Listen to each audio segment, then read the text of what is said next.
So Ujama, tonight we're going to talk about the money. Last night we talked about the family. Night before last we talked about the most honorable Marcus Garvey and Pan-Africanism. The first night we talked about ADHD, psychiatric medication.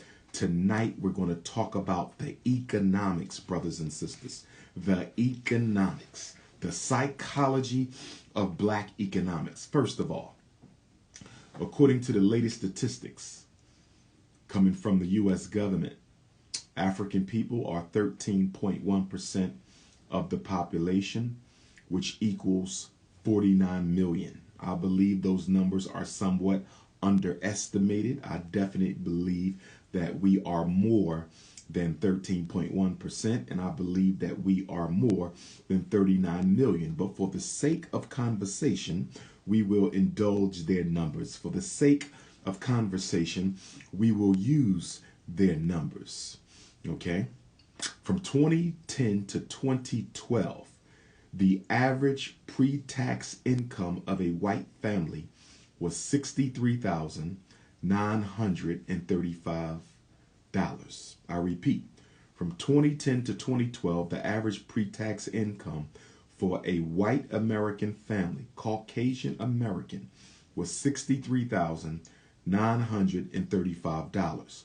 The average pre-tax income for a American African family was $45,287. The top three expenses for white and black families has been housing, transportation, and food. Housing, transportation, and food, with the greatest percentage of that being spent on housing.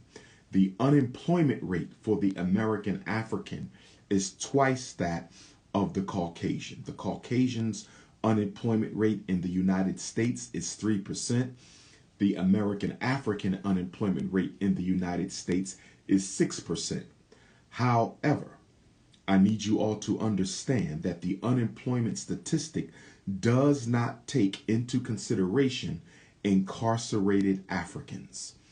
It does not take into consideration incarcerated Africans, nor does it take into consideration Africans who are not looking for work, which is to say that particularly when speaking to black men, the unemployment rate for black men is significantly more than twice that of white males. In America, black people still only earn 59 cents to every white dollar. In America, black people still only earn 59 cents for every dollar that white people earn. White households earn more than white households earn more than $29,000 every year than the black household. I repeat, the white household earns $29,000 more than the average black household, which is to say that white America is bringing home an extra paycheck when compared to black America. I said white America is bringing home an extra paycheck when compared to black America, when you look at the fact that they're earning $29,000 more annually against the black family. The median wealth, and I want y'all to listen to this.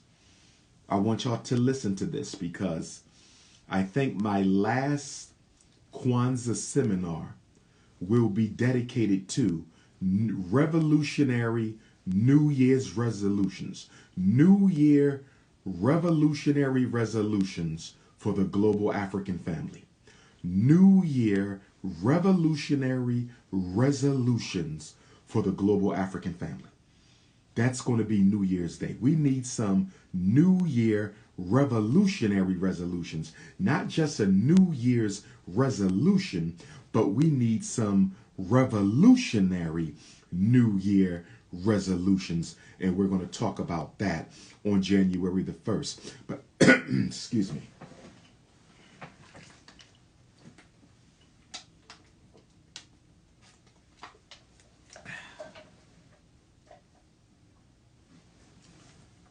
Might as well put on my Queen Mother Yemoja Oleke.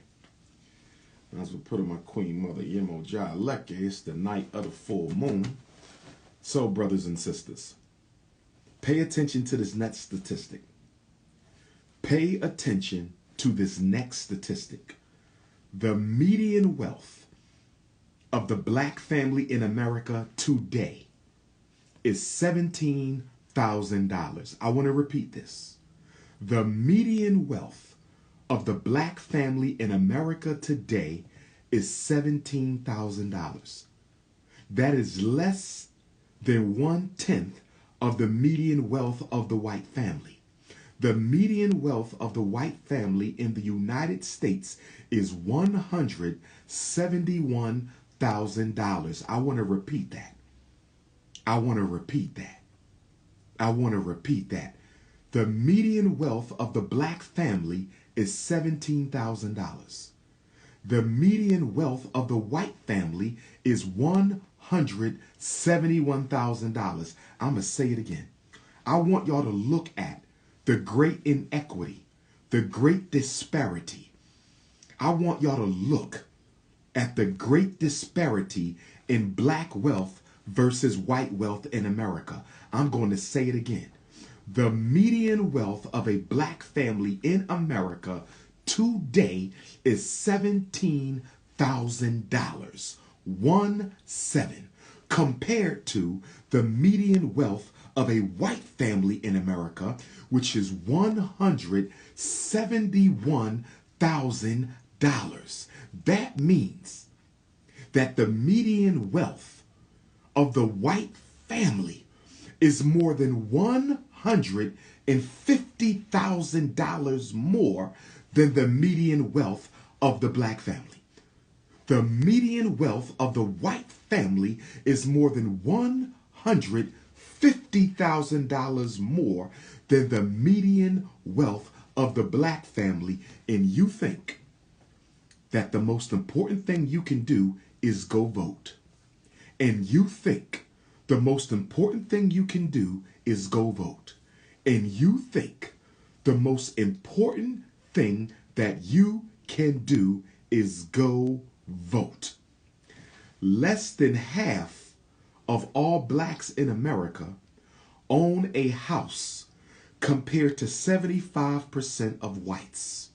Less than half of all blacks in America own their own home compared to 75% of white people who own their own home. So I ask you, brothers and sisters, I ask you, who has been misleading you into believing that you are doing better?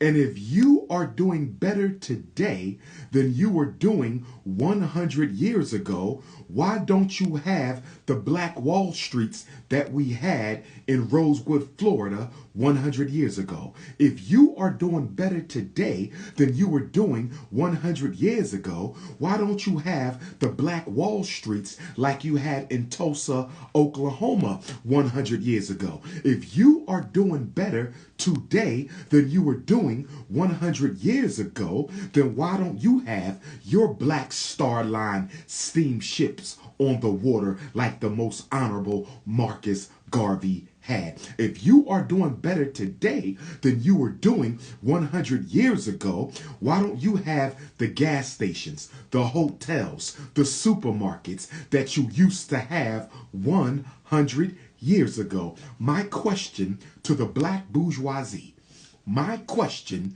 to the black bourgeoisie, my question to the black bourgeoisie, upon what factors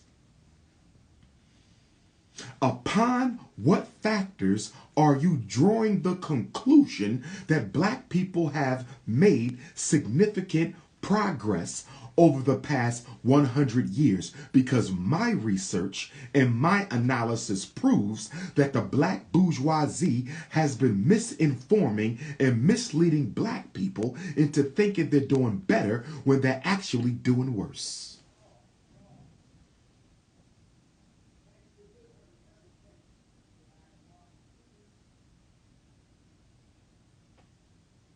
Let me say this. Let me say this. The definition that the black bourgeoisie is using to inform black people into thinking that they believe they're doing better can be summed up in one word. The strategy of the black bourgeoisie that is convincing our people that we are doing better now than we were 100 years ago can be summed up in one word, and that one word is tokenism. That one word is tokenism. That one word is tokenism. What is the definition of tokenism?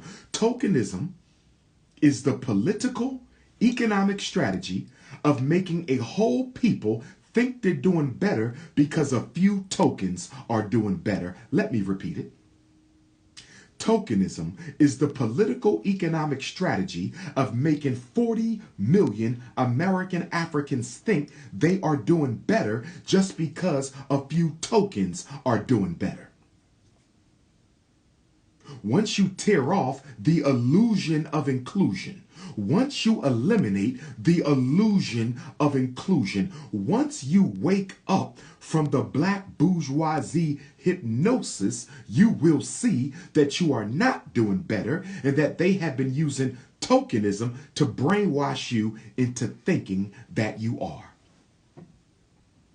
Less than half of all blacks own their own home as compared to 75% of whites. The average household, black household, only has $17,000 in wealth, whereas the average white household has $171,000 of wealth.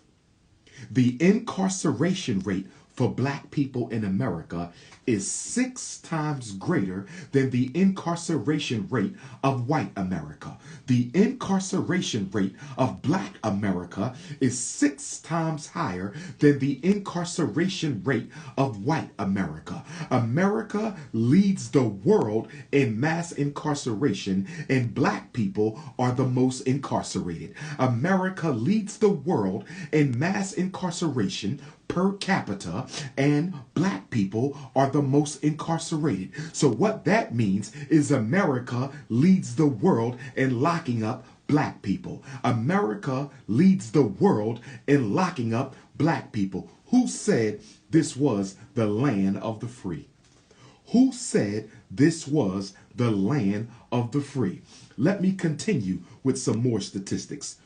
According to the research, 20 years after graduating from college, 20 years after graduating from college, 20 years after graduating from college, the average black college graduate, 20 years after, not 2 years after they graduate college, not 5 years after they graduate college, not 10 years after they graduate college, 20 years after the average black college graduate earns their degree, 20 years later, they still owe 95% of their student loans.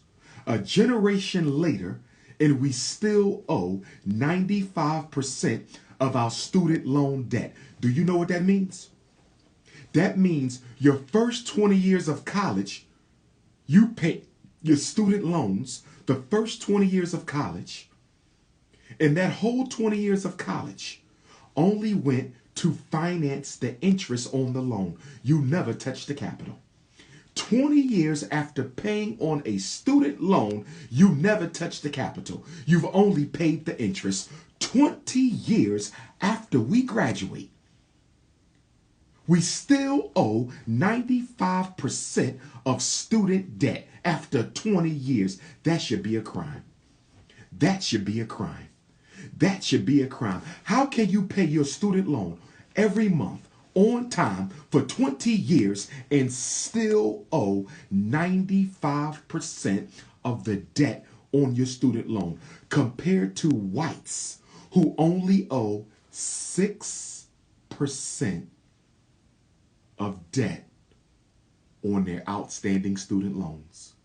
How is it that black America still owes 95% of their student loans after 20 years. But white America only owes 6% of their student loans after 20 years. And you're telling me that the most important thing I can do is to go pray in church and go vote for Joe Biden. You are out of your mind. The most important thing I can do is go pray in church and go vote for Joe Biden. You are absolutely out of your mind. Isn't it amazing that they have no problem, the bank has no problem giving black people car loans, house loans, student loans. The banks don't have no problem giving black people car loans, house loans, and student loans. But the banks never like to give you business loans. Why is it black people can qualify for all the student loans they want? Black people can qualify for all the car loans they want. Black people can qualify for all the house loans they want. But black people almost never qualify for a business loan. Why does America's banks love to give black people car loans, student loans, and house loans, but America doesn't like to give black people business loans? Because when they give you a student loan, they know you're going to be paying it off for the rest of your life. They are investing in your debt. When they give you a car loan, they know that that car isn't going to be worth half of its value in 5 years. They are investing in your debt, but you will still be paying off that car even when it no longer has value. You will still be left paying tens of thousands of dollars off that car note even when the car no longer has value. Why they like to give you a house loan? You know why they like to give you a home loan? Because they know that that home loan is going to be for a 30-year mortgage. In some cases, 40, 50-year mortgage. And many of us will be dead and our children will be paying off the home loans because we should have never got a home loan for 30, 40, and 50 years. What is that? The Frederick Douglass Mortgage Program, the Sojourner Truth Mortgage Program, the Nat Turner Mortgage Program, a 30-year home loan, and then they make you think this is your house. It ain't your house until you pay it off. It is not your house until you pay it off. Stop taking these 30-year home loans.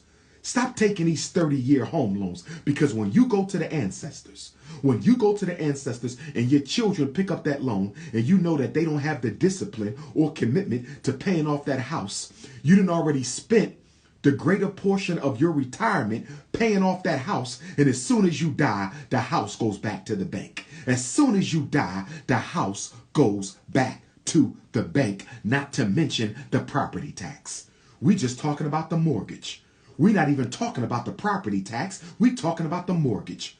We're not even talking about the property tax. Most blacks are in the inner city suffering from gentrification, where they're raising up the property value and the tax value.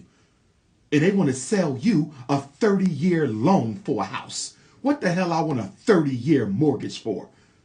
I'm not taking out no 30-year mortgage. You don't get wealthy with no 30-year mortgage, brothers and sisters. But they're not giving us the business loans because they don't want to finance our economic independence. They only want to finance your debt. The white banks only want to finance your home debt, your school debt, your car debt. They do not want to finance your economic independence. That's why we need revolutionary black banks. That's why we need revolutionary black banks. That's why we need revolutionary black banks, brothers and sisters. 20 years after you graduated, you still owe 95% of your student loan, but white folks only owe 6% after 20 years. Let's continue. Let's continue. Brothers and sisters, although we know we suffer economic apartheid in America, although we know we suffer economic apartheid in America, although we know we suffer economic apartheid in America, brothers and sisters, I want to say this. I want to say this. We are participating in our own economic lynching with our dysfunctional spending habits. We are participating in our own economic lynching with our dysfunctional spending habits. We are participating in our own economic lynching with our own dysfunctional spending habits. Let's talk about it. Oh, and we're going to talk about the black church. Oh, we're going to talk about the black church. We're going to talk about the black. Oh, yes, we are not going to let the black church get away tonight. We are not going to let the black church get away tonight, because the black church is one of the top blood suckers in the black community. The black church is one of the top blood suckers in the black community. I am not attacking religion. I'm talking about pimps in the pulpit who do not use your collection money to reinvest in your community. I am not talking about Christianity. I am not talking about Islam. I am not talking about Judaism. I'm talking about the pimps in the pulpit and in the masjid who collect your money and do not reinvest that money into the black community. There are exceptions to the rule. Not every church, not every masjid. There are exceptions to the rule. Not every church, not every masjid, but the exceptions are few and far in between.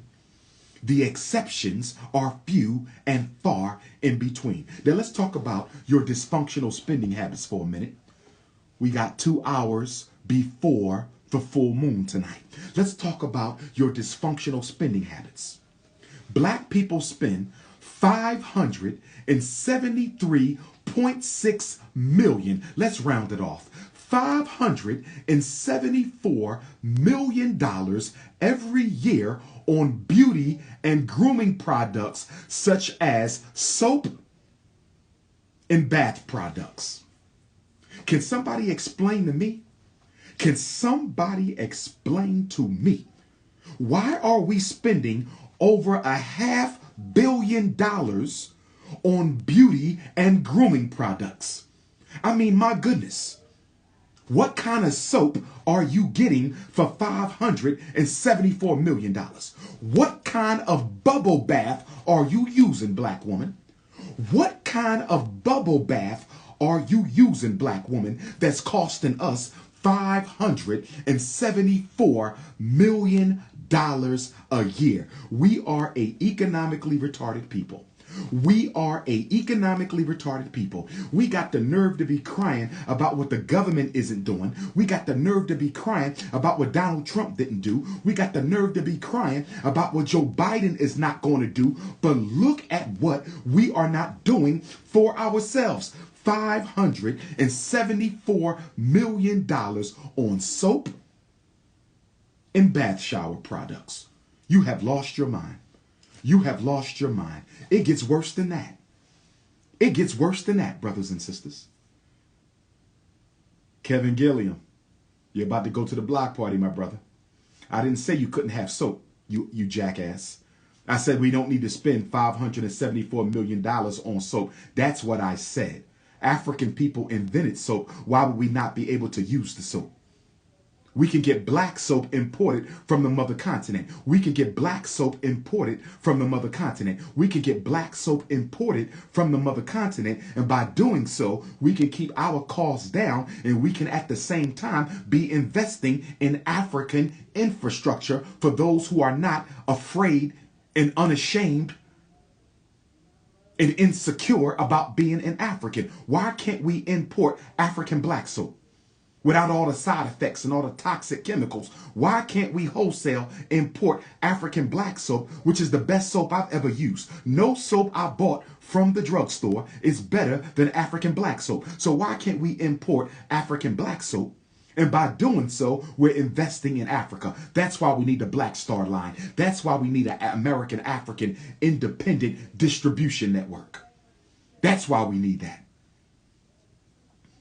Any disrespectful comments, I'm sending you to the block party tonight. I'm sending you to the block party tonight. Listen up, brothers and sisters. Let's continue, because it gets worse than that. 63% of black people who were surveyed said that they like to buy from Saks Fifth Avenue, Neiman Marcus, and Bloomingdale's.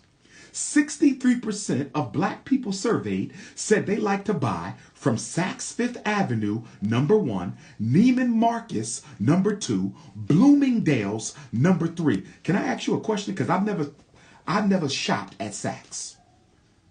I've never shopped at Saks Fifth Avenue. I've never shopped at Neiman Marcus. I think I might have been in Bloomingdale's once, maybe once over 20 years ago when I was in college. Maybe. Bloomingdale's sounds like it's ringing a bell. Maybe. But I definitely never shopped in Saks. I never shopped in Neiman Marcus. And if I did go to Bloomingdale's, it was only once about 20 years ago. What are you buying in Saks? I need an answer, brothers and sisters. I'm reading comments tonight. I need y'all to educate me as I educate you. I need y'all to educate me as I educate you. I need y'all to educate me as I educate you. What are we buying in Saks Fifth Avenue? What are we buying in Neiman Marcus? What are we buying in Bloomingdale? I'm reading the comments. Can I get some answers? Dr. Umar supporters, can I get some answers? I know there's a lot of coons in the chat. A lot of coons in the Facebook chat. A lot of coons in the Instagram chat. What are we buying from those stores? Oh, somebody said overpriced. Overpriced what, Dark Matter Melanin? Overpriced what? What are we buying at Saks Fifth Avenue? I'm asking a question. I haven't got an answer yet. Gucci. Okay, so you're telling me that the high-end labels are sold at Saks Fifth Avenue and Neiman Marcus, right? All the new designer labels. Gucci. Okay, well, y'all need to know something about Gucci. We talked about Marcus Garvey 2 nights ago, but guess what you need to know about Gucci? The Gucci Corporation was founded in 1920, 1921, and they stole Marcus Garvey's red, black, and green colors in order to popularize their business. I'm going to say it again. The Gucci Corporation was founded at the height of the Garvey movement. Do your research. The Gucci Corporation was founded at the height of the most honorable Marcus Garvey's movement, the red, black, and green. And in order to popularize their products, they stole Garvey's colors, the red, black, and green, and put it on Gucci. If you don't believe me, do your research. So you're telling me you will wear the red, black, and green on Gucci, but you won't wear the red, black, and green of the Garvey movement. You will wear the red, black, and green of Gucci, but you won't wear the red, black, and green of the Garvey movement, even though the Gucci Corporation stole the colors from Garvey in 1920, 1921. If you don't believe me, go do your research. If you don't believe me, go do your research. Gucci hijacked the red, black, and green from Garvey. They were founded the same year that Garvey held his first international conference. You don't believe me? Go do your research. Those are our colors. The Gucci colors are Garvey's colors. Gucci owes Garvey reparations. I said Gucci owes Garvey reparations. Let's continue. Let's continue. So y'all want to go to Saks, Neiman Marcus, and Bloomingdale's to buy expensive junk from people who don't like you that you don't even need. So y'all want to go to Saks, Neiman Marcus, and Bloomingdale's to buy expensive clothing from people who don't like you and stuff that you don't even need. But y'all want to complain because I'm raising money to fix up 2 schools for black boys. Lord have mercy. But y'all want to complain because I'm asking you to help me build 2 schools so our boys can get a better opportunity at surviving in this racist society, so they don't become another statistic in the school to prison pipeline. But you will curse me out, interrogate me, sabotage me, destroy my campaign, but you will take that money that we could have used for the school and you'll take it to Bloomingdale's, Neiman Marcus, and Saks Fifth Avenue. You Negroes are crazy. You Negroes are crazy.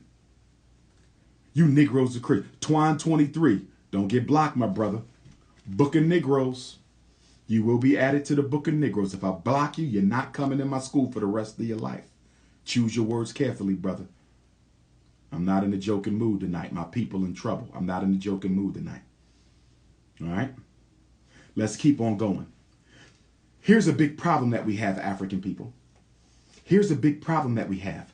52% of black people find shopping relaxing as compared with only 26% of the American population. Listen to this. This is the the foundation of the problem. 52% of black people find shopping relaxing compared to 26% of all other Americans. That's the problem right there. Black people are shopping as a way to escape the misery and racial oppression of America. I'm going to say it again. Black people use their disposable income like a drug. Black people use their disposable income like a drug that they smoke up at the store to help them feel better about being black in America. I just gave you the statistic. I just gave you the statistic. I just gave you the statistic. 52% of black people find shopping relaxing compared to 26% of the rest of the country. So let me ask you this. You find it relaxing to give your money away to the same people who are locking up your sons, the same people drugging your grandchildren, the same people disenfranchising our women, the same people exploiting us through mass incarceration and gentrification. You think it's relaxing. You are relaxed to know that you're giving much needed black power dollars. You find it relaxing to know that you're giving away much needed black power dollars to your oppressor so he can oppress you more better. Negro, you're crazy. Negro, you're crazy.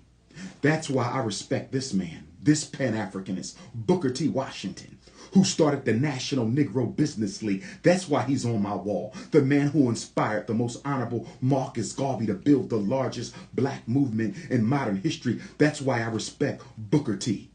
It was this black man who said we're going to organize the black dollar. And W.E.B. Du Bois hated on him like he hated on Garvey. W.E.B. Du Bois wanted us to vote. Booker T said, what good is the vote if our people can't feed their families? What good is the vote if they can't even build a house? That was the wisdom of Booker T. You're seeing the prophecies of Booker T come true right in your lifetime. Let's keep on going.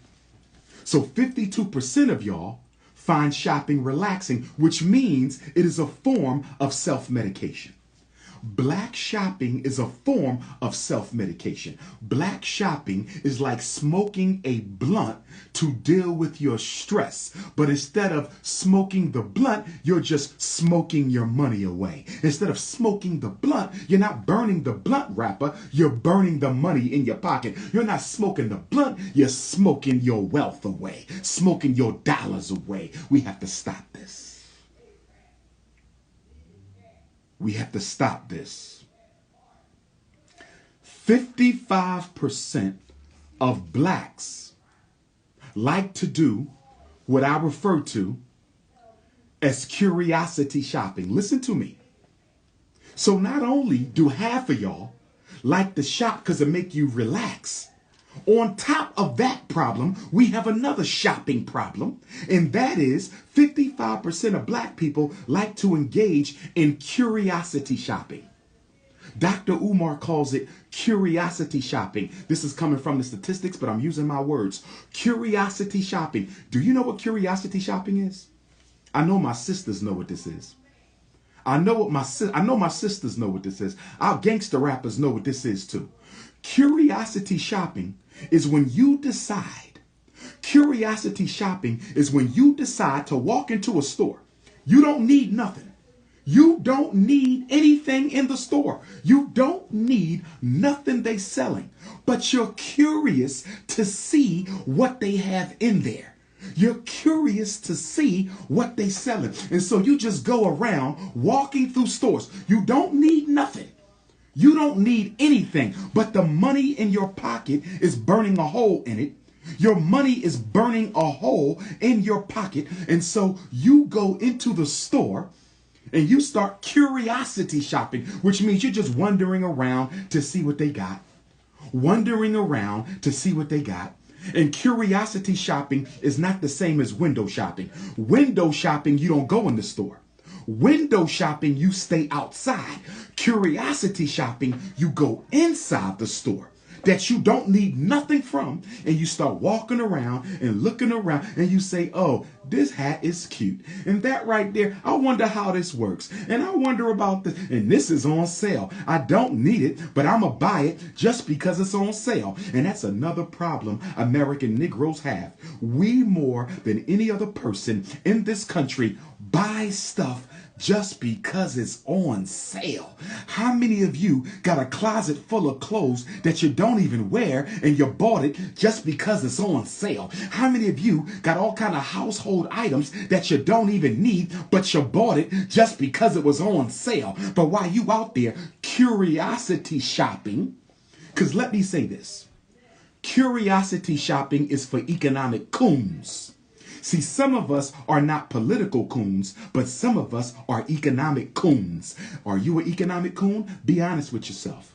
Are you an economic coon? Those of you who are listening to me tonight, are you an economic coon? Because if you are, you're going to have to deactivate your economic coon chip. You're going to have to deactivate your economic coon chip. You're going to have to deactivate your economic coon chip.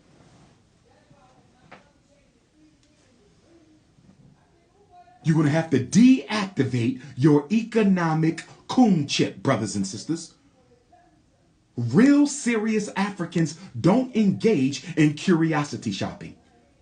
So your New Year's resolution, one of your economic New Year's resolutions, you do not go into a store ever again unless you need something out that store. I didn't say want something out the store. I said need something out the store. Don't go into the store unless you absolutely need something out the store. Shopping is no longer a pleasurable activity. You don't shop like, I want to go to the movies. I'm going to go shopping. I want to go eat. I'm going to go shopping. I want to go to Great Adventures. I'm going to go shopping. I want to take a mini vacation. I'm going to go shopping. The shopping mall is not a vacation site. Did you hear me, black sister? Did you hear me, black sister? Did you hear me, black brother? I'm going to say it again. The shopping mall is not a vacation site. Let me say it again. The shopping mall is not an amusement park. Let me say it again. The shopping mall is not a vacation destination.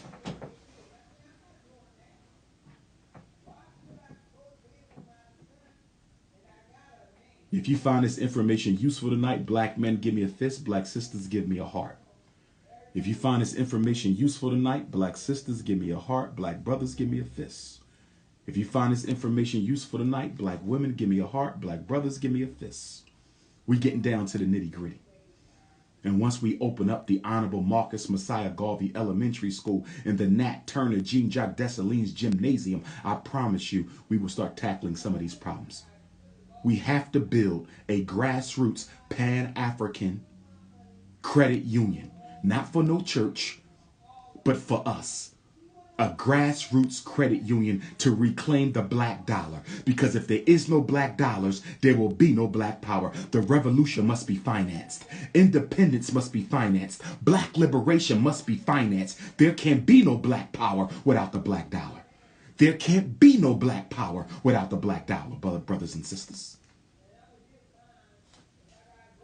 Curiosity shopping. Wandering around the store aimlessly like you at a vacation resort. The shopping mall is not a resort, brothers and sisters. The shopping mall is not a resort. Cut it out. I'm not attacking you, sister. I'm attacking your coon chip. I'm not attacking you, sister. I'm attacking your economic coon chip. When you know better, you do better. When you know better, you do better. Stop feeling insulted when somebody who looks like you tells you about yourself. Stop feeling so damn insulted when somebody who looks like you tells you about yourself. Nobody's going to do this for us but us. The YouTubians ain't going to do it for you. Your fake black leaders ain't going to do it for you. Your politicians ain't going to do it for you. Your fraternities and sororities ain't going to do it for you.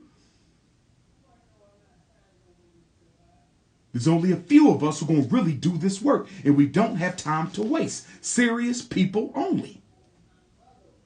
We are supposed to be engaging in wealth accumulation. There is one activity that the black community does not deal with: wealth accumulation. Chinese Americans, wealth accumulation. Jewish Americans, wealth accumulation. Latino Americans, wealth accumulation. Anglo-Saxon Americans, wealth accumulation. Arab Americans, wealth accumulation. Mexican Americans, wealth accumulations. Black Americans, wealth diarrhea. Wealth destruction, wealth liquidation. There is no way we are ever going to get the respect that we want in this country if we don't get serious about wealth accumulation. The most honorable Marcus Garvey, more than any leader you ever had, was so focused on wealth accumulation, and that's why he got deported.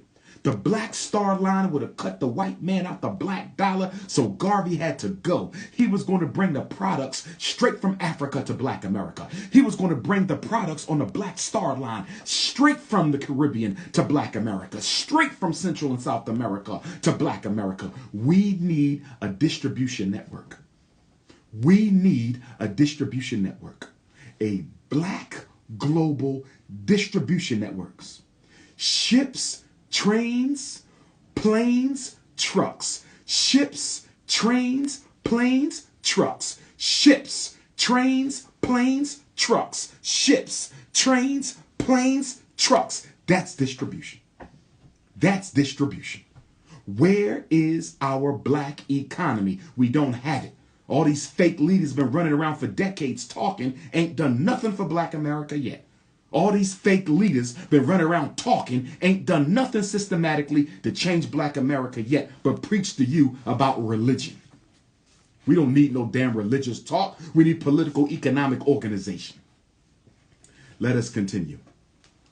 More disappointing statistics. I'm not giving you this to depress you. I'm giving you this because we're going to change this in 2021. The new year will be a revolutionary one. The new year will be a progressive one. The new year will be a decisive one. 2021 is our year, brothers and sisters. Let's fix this. 2021 is our year. Once that Garvey School is fixed up, I will be hosting conferences twice a month. Twice of every other weekend, there's a conference at the Garvey School that we own, that we bought, that we built, that we sacrificed for. That's what I'm about. That's what I'm about. I don't talk it, I walk it.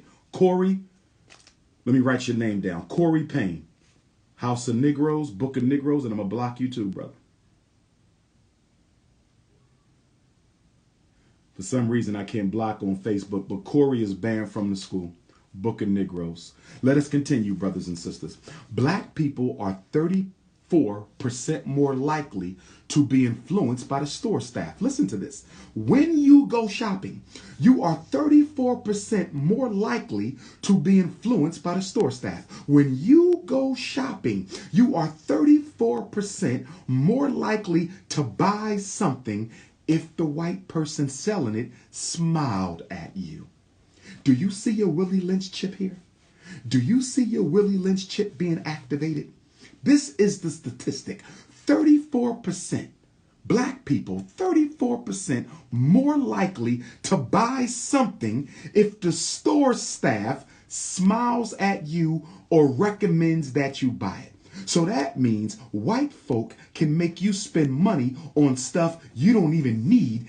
All they have to do is smile at you.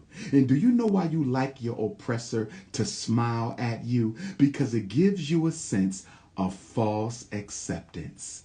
It gives you a sense of integration. It gives you a sense of accommodation. It gives you a false sense of the illusion of inclusion. And so when they smile at you, you can't help it but leave some of your money with them. But they will never shop at a store owned by somebody who looks like you. But they will never shop at a store owned by somebody who looks like you. When the last time you seen a Chinese at the black mini market? When the last time you seen a European Jew patronizing a black person? When the last last time you seen a Mexican, a Latino, an Arab, an East Indian? When is the last time you saw somebody else come and support one of our businesses? But all they have to do is smile and you will spend your money with them. Let us continue.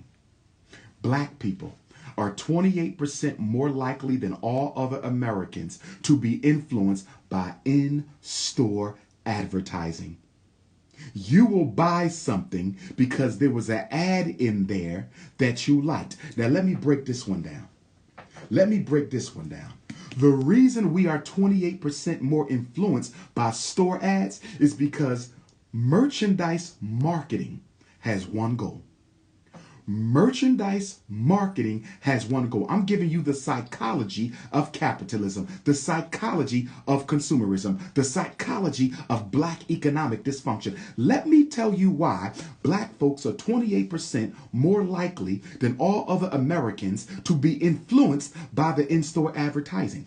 Because all advertising has one goal. All advertising has one goal, and that is to make you think you will feel better if you buy it. I'm going to say it again. All advertising has one goal: to make you think you'll feel better if you buy it. Let me give you an example.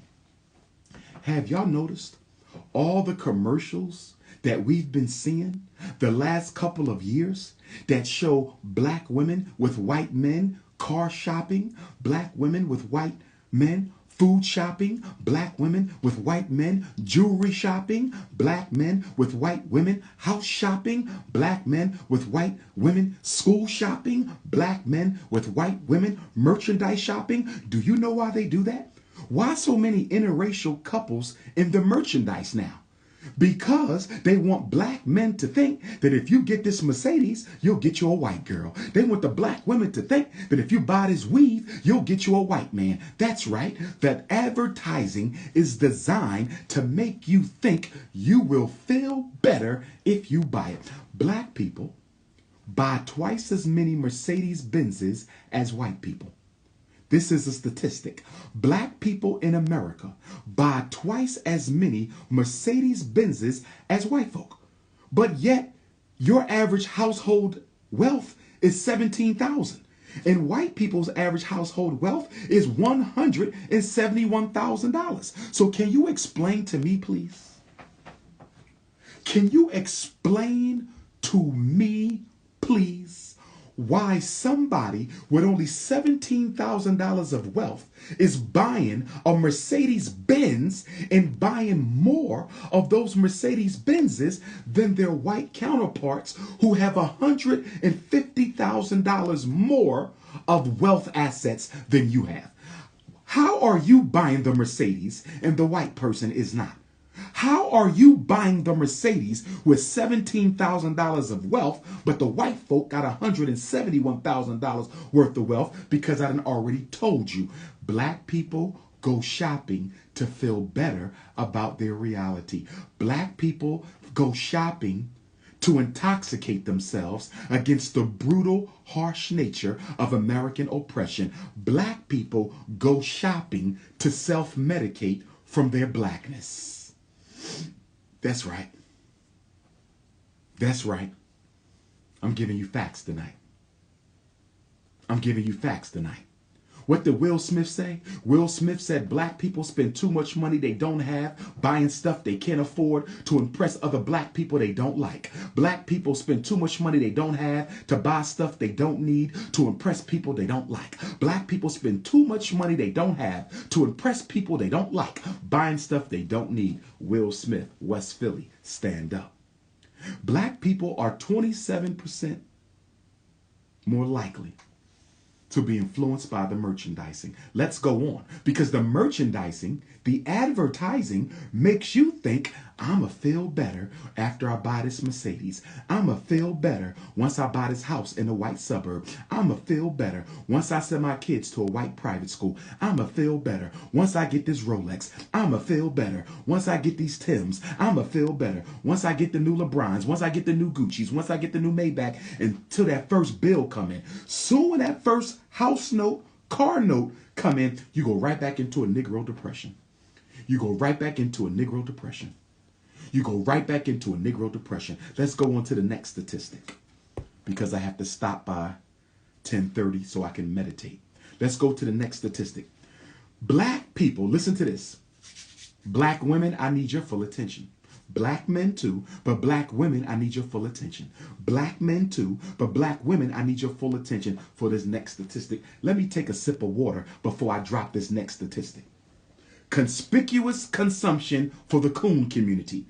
Conspicuous consumption of the economic coon is killing Black America. The conspicuous consumption of the economic coon is killing Black America. The conspicuous consumption of the economic coon is killing Black America. Let me take a sip.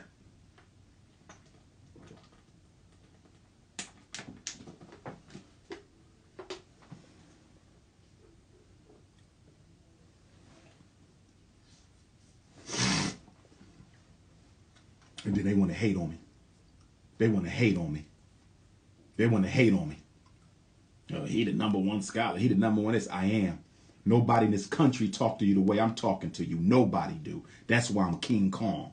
Deal with it. Black Thanos, the hottest African nationalist on the scene. You're damn right. Leo season is every season.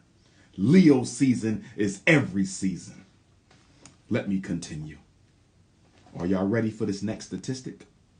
Black America purchases 90% of all beauty supplies in the country. I'm going to say it again. We are only 13% of the country, but we purchase 90% of all beauty supplies. We are only 13% of the country, and we purchase 90% of all beauty products. Do you want to know why? You are preoccupied with the way you look, black man. Do you want to know why you're preoccupied with the way you look, black woman? Do you need me to give you the historical analysis for why you're why you're buying 90% of all beauty products in America? It's because the white man been telling you you ugly for so long. The white man been telling you you ugly for so long. The white man been telling you your hair too nappy and your skin too black and your lips too thick. He been telling you that for so long you believe it. And that's why as soon as you get your paycheck, the first thing you want to go do is perform a self-surgery on the way you look. That's facts. It's rooted in slavery. That's facts. There is no cultural explanation. There is no cultural explanation. There is no cultural explanation for why Black America purchases 90% of all beauty supplies in America. There's no cultural explanation for that, but there's a psychological one, and it's called self-hatred. Self-hatred. Let's continue. And then they said, black people are more likely to buy a product if a celebrity designed it. If the celebrity designs it, you will buy it.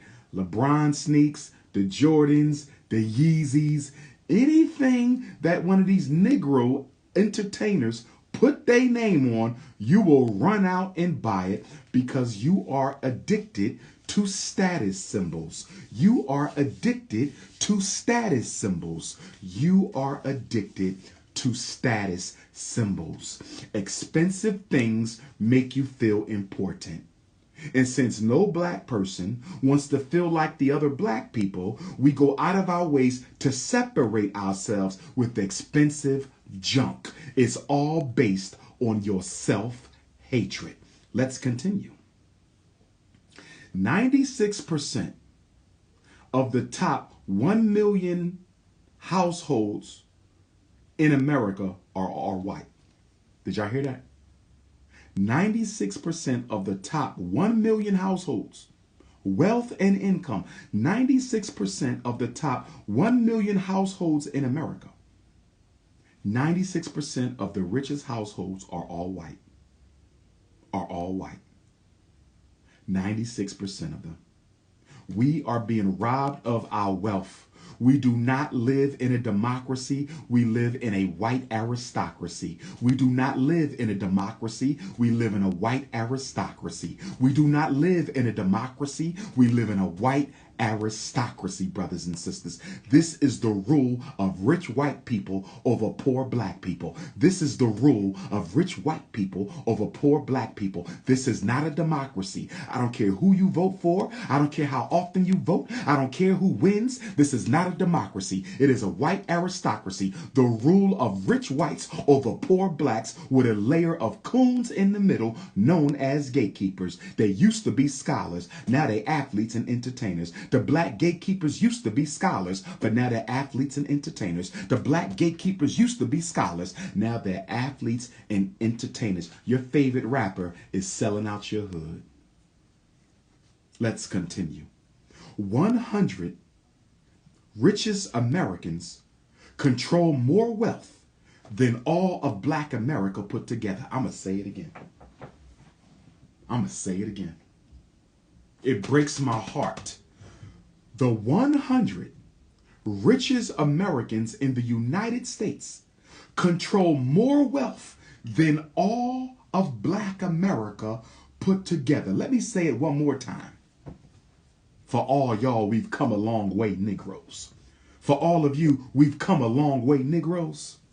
We've come a long way since slavery, Dr. Umar. Take it easy. We've come a long way since slavery, Dr. Umar. Take it easy. The 100 richest Americans control more wealth than the entire black America put together. Not only that, when slavery ended in 1865, when slavery ended this month, December of 1865, this is December of 2020. So what is that? They killed Malcolm in 1965. That was our 100-year gift. They assassinated Malcolm in 1965. That was our 100 years out of slavery gift. 75, 85, 95, 05, 15, 155 years we've been free. Allegedly. 155 years we've been free. When you got out of slavery 155 years ago, you owned 0.5% of all the wealth in America. When you exited slavery in December of 1865, you owned 0.5% of all the wealth in America. That was 155 years ago. Guess what? You still, today in 2020, you still only own 0.5% of all the wealth in America. Black people's share of wealth ownership since slavery has not went up a single percentage point. I'm going to say it again. I'm going to say it again. I'm going to say it again. Black people's share of ownership of America's wealth has not increased a single percent in 155 years. So I ask you again, black bourgeoisies. I ask you again, black bourgeoisies. I ask you again, black bourgeoisies, by what definition are you judging the progress of my people? Upon what definition are you judging the progress of my people? Let's continue. And then here's what I need y'all to understand. Here's what I need y'all to understand, overstand, and understand. Here's what I need y'all to understand, overstand, and understand. Here's what I need you to understand, overstand, and understand. Dr. King, the good Reverend Dr. Martin Luther King Jr. was assassinated because he tried to bring economic justice to black America. Dr. King had his brains blown out in Memphis, Tennessee on April the 4th, 1968, because he wanted to correct the economic apartheid, the economic imbalances, the economic disenfranchisement, the economic discrimination, and the economic equity in black America. I'm saying that to say that if you think your president is going to fix this for you, you're crazy. If you think your black elected officials are going to fix this for you, you crazy. If you think your black preachers, and we coming to the preachers in a minute. We ain't even got to the mid, we ain't even got to the good part. We ain't even got to the black church yet, brother. This is still just ain't even got to the preachers yet. We ain't even got to the black church. We ain't even got to the black church yet. Call your pastor up, tell him to tune up. Tell him to pull up to Ifa Tunde right now. Fourth night for Kwanzaa. We ain't even got to the black church yet. We ain't even got to the black church yet. Let's keep on going. Dr. King was murdered because he was on the brink of an economic revolution right after he left Memphis, Tennessee. Guess where Dr. King was headed? Back to Atlanta and on to D.C. for the Bread Basket campaign, the Poor People's Campaign. He was going to erect a tent city. Martin Luther King was going to take poor Americans of every race to Washington, D.C., and they were going to erect a tent city, and they were going to live in D.C. till everybody left with a house and a job. It would have embarrassed America. They had to kill him. It would have embarrassed America. They had to kill him. It would have embarrassed America. Dr. King was murdered for the very same thing we're talking about right now. Economic apartheid. Why did they murder Dr. King if this is supposed to be a democracy? If everybody has a chance, all you got to do is work hard and pull yourself up by your bootstraps. That's a damn lie. This is not a democracy. It is a white aristocracy. The rule of rich whites over poor blacks. It is a white aristocracy. The rule of rich whites over poor blacks. Let's continue. The 5 largest white landowners in America own more wealth. The 5 largest white landowners own more land than all of black America put together. I'm going to say it again. The 5 largest white landowners in America own more land than the entire black America put together. Did you hear what I just said? I'm going to say it again. Please take notes. Please do your research. The top 5 white landowners in America. 5 people own more land than the entire black America put together. And you're telling me the most important thing I can do is go vote. You have lost your mind. You have lost your mind. And guess what? We're going to talk about reparations tonight too. I'm going to give you Dr. Umar's reparations package. I'm going to give you the Prince of Pan-Africanism reparations package. See, Marcus Garvey is the father of modern reparations. You understand me? He sent a delegation to the League of Nations to give us the former German territories after the World War. Garvey is the father of reparations. But these fake social net group, anti-African, Negro tribalism movements, they haven't even given you a reparations package because they are not visionary. They're not leaders. They're not organizers. They're hustlers and pimps who trying to get paid off of a hot trend, which is why I don't have to pay attention to them, because 10 years from now, they won't even be around no more. 10 years from now, they won't even be around no more. You don't have to go to war with a hustler. You don't have to go to war with a pimp. You don't have to go to war with an opportunist. Just wait him out. Do your job, and the rest will take care of itself. It's Pan-Africanism or perish. It's Pan-Africanism or perish. Let's continue. The average black family, listen to this. I need another sip of water. Better yet, I need a chip one time.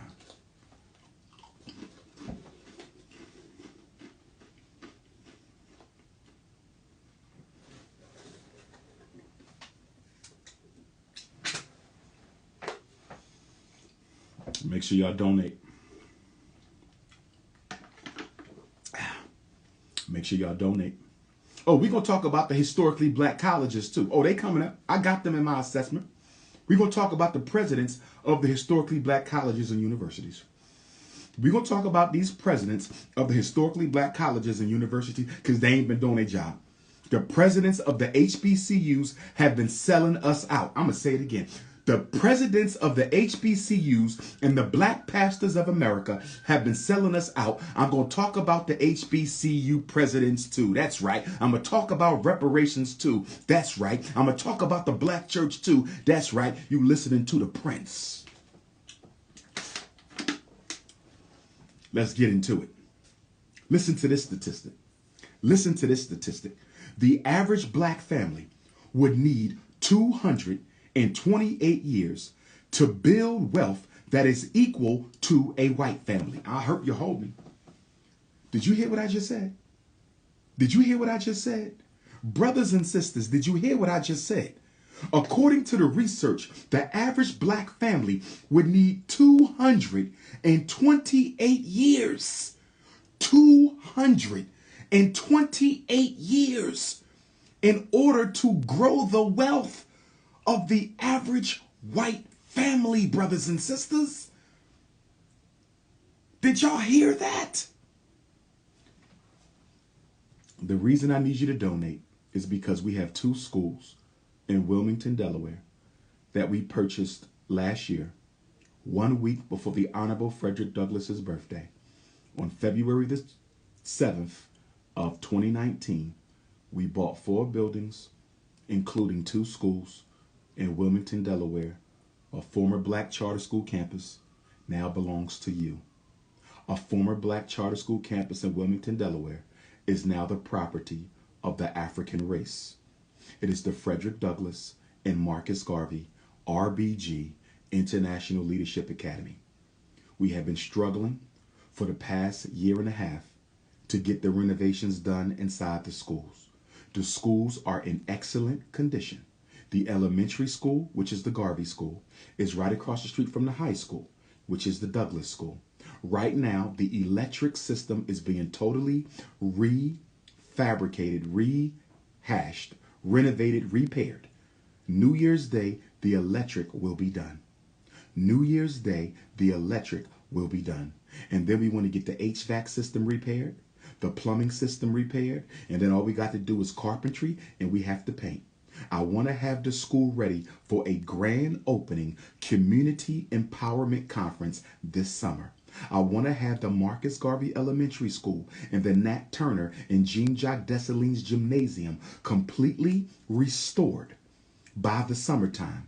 In order to do that, we need you to donate. In order to do that, I need you to get on your Cash App and donate to $FDMG School. I repeat, $FDMG School. I repeat, $ on your Cash App, $FDMG School. If you have PayPal, go to paypal.me/FDMG Academy. paypal.me/FDMG Academy. paypal.me/FDMG Academy, or Cash App $FDMG School. If you want to mail in a check or money order, you can make it payable to the FDMG Academy. P.O. Box 9634, Wilmington, Delaware. P.O. Box 9634, Wilmington, Delaware 19809. P.O. Box 9634, Wilmington, Delaware 19809. This is not my school, it is our school. We're building this institution in the tradition of the most honorable Marcus Messiah Garvey, the father of African self-determination and self-reliance. I could have opened a charter school, but I don't want the government school. I want my school. I don't want the government school. I want my school. I want to teach our kids the way we want to teach them. And I want our children to learn the way we want them to learn. I want a school where black boys don't have to worry about special ed. I want a school where black boys don't have to worry about ADHD. I want a school where black boys don't have to worry about psychiatric med, or being called the N-word, or being locked up, or beat up by the police, or expelled from getting an education. We're talking about educational revolution. We're talking about psychological reconstruction. If you didn't get the information for the school, you can text me. If you didn't get the information for the school, you can text my phone, 215-989-9858. 215-989-9858. 215-989-9858. If you would like to join the Dr. Papa podcast, I have a regular podcast where I send out seminars like this by audio. The reason I don't do seminars like this anymore is because I need to raise money for my programs. So if you like what you hear tonight, if you like what you heard last night, if you like what you heard the second night of Kwanzaa, if you like what you heard the first night of Kwanzaa, you can subscribe to the Dr. Papa Political Podcast. The Dr. Papa Political Podcast. The link is in my Instagram bio. The link is in my Twitter bio. The link is in my Facebook bio. The Dr. Papa Political Podcast is $9.99 a month.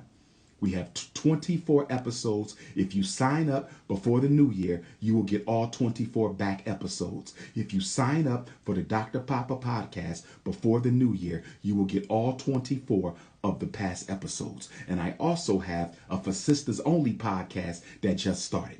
We have a For Sisters Only podcast that just started. For the ladies out there, if you want to get some straight talk from a black man who telling you like it is, you can sign up for the For Sisters Only podcast. You can text me for the link. Now let me get back on focus. The average black family will need 228 years in order to build the wealth of the average white family, brothers and sisters. That is insane. Barack Obama has not spoken to that. Donald Trump has not spoken to that. Joe Biden has not spoken to that. George Bush has not spoken to that. Bill Clinton has not spoken to that. Daddy Bush has not spoken to that. Ronald Reagan has not spoken to that. Jimmy Carter has not spoken to that. Who is going to address the fact that it will take the average black family 228 years to build the wealth of the average white family? America is not going to do that for us. We have to do it for ourselves. America is not going to do this for us. We have to do this for ourselves. Next statistic. Listen to this. And for all y'all who think we doing better, 155 years later, for all of you who think we're doing better 155 years later, let me give you this.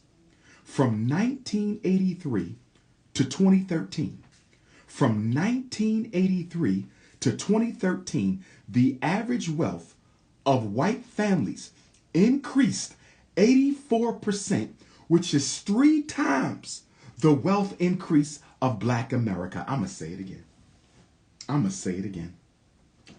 Under Ronald Reagan, George Bush, Bill Clinton, George Bush, and Barack Obama. I'm going to say it again. Under Ronald Reagan, Daddy Bush, Bill Clinton,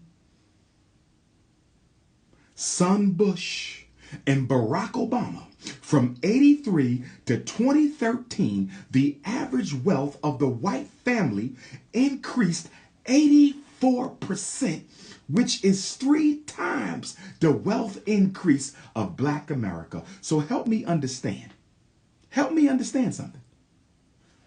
Daddy Bush and Ronald Reagan and son Bush. Son Bush and Reagan did 8 years apart. 16 years. Daddy Bush was one term. So 8 years for Reagan, 8 years for George Bush Jr. That's 16. And then you add 4 years for Bush, right? Bill Clinton, 8 years in office. Barack Obama, 8 years in office. Bill Clinton and Barack Obama is 16 years of a Democratic president.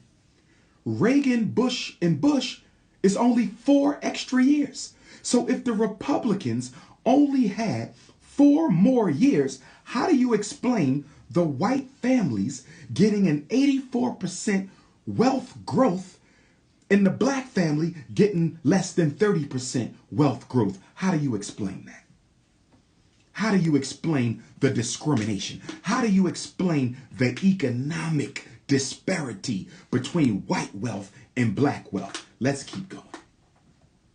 We do not live in a democracy. We live in a white aristocracy. Rich whites rule poor blacks. We do not live in a democracy. We live in a white aristocracy. Rich whites rule over poor blacks. Let's continue.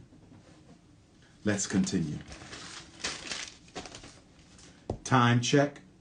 We have 1 hour and 15 minutes.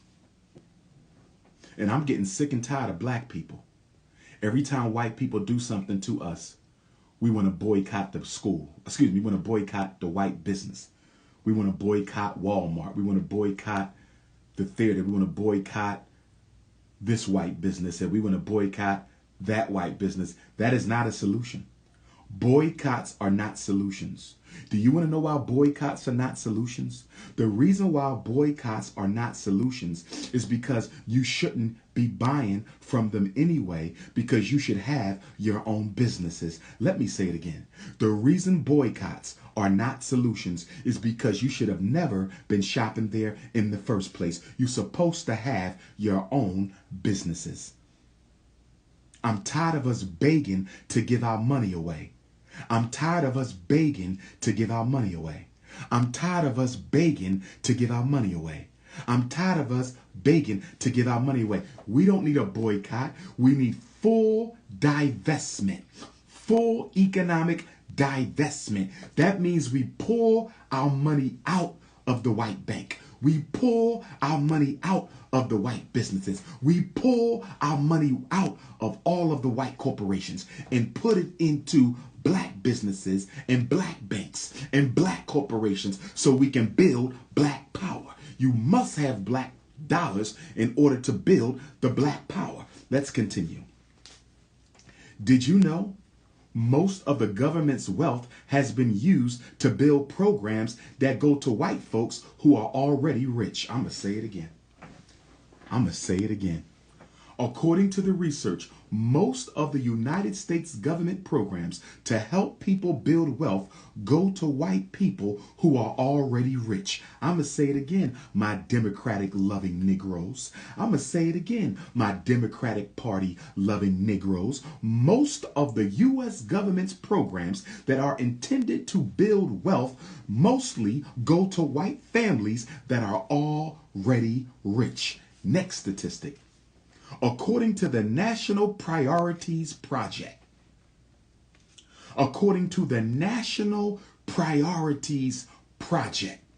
77% of all government benefits go to people who earn between $75,000 and $500,000.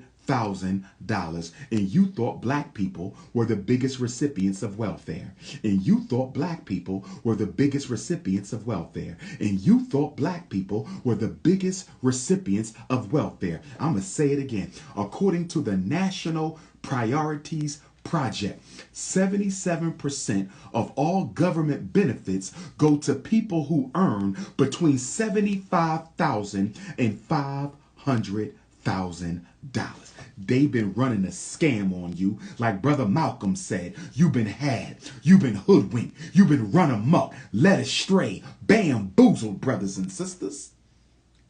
Come on, y'all. How you spending $500 million on beauty products? How you spending $500 million on beauty products? How you shopping so you can feel better? How are you buying stuff you don't even need? The shopping mall is not a vacation destination. The shopping mall is not a vacation destination. The shopping mall is not a vacation destination. I already gave you the source. I'm not going to repeat myself. And by the way, the black middle class is dead, brothers and sisters. The coronavirus.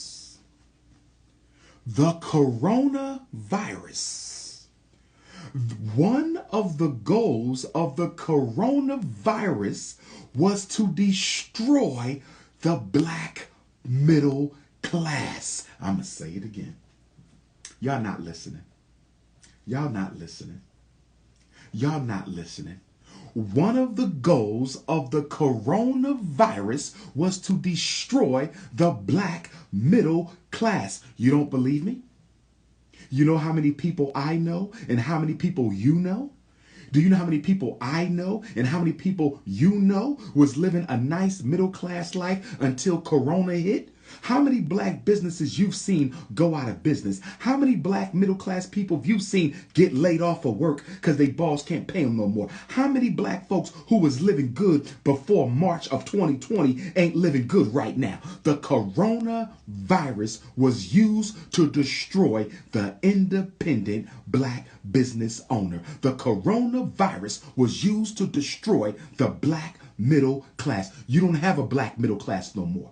You got athletes and entertainers. You don't have a black middle class no more. You got athletes and entertainers. You don't have a black middle class no more. You got athletes and you got entertainers. Let's continue. Let's continue. We got to stop the economic coonery. We have to stop the economic coonery. We have to stop the economic coonery. We have to stop the economic coonery, and all of us are guilty. I got to do better, and you got to do better. We got to do better. I got to do better, you got to do better, and we got to do better. Stop paying attention to the coons in the comments. If you ride with me, then ride with me. If you ride with me, then ride with me. Don't worry about them. Ancestors will take care of them. You just make sure you stand on this black star line and let's push our people back to where we belong, because we don't belong on the bottom. We do not belong on the bottom, and nobody's going to convince me that. We are God's first people. We are the original man and woman. We are destined for greatness, and we are going back to it. And I don't need a Bible or a Quran to let me know that. I said we were born to be great. We are going to be great again. We are going to get back to our greatness, and I don't need a Bible or a Quran to tell me that. Let me continue. Let me continue. We do not exist to hate anybody. We exist to care for ourselves. We do not exist to put down any other group. We exist to care for ourselves. We wish everybody their best, but we will do our best. We wish everybody the best, but we will do our best. Let us continue. Listen to this. Black net worth in America has fallen by half since the year 2000. Black net worth in America has fallen by half since the year 2000. I just told you the coronavirus was partly used to kill the black middle class.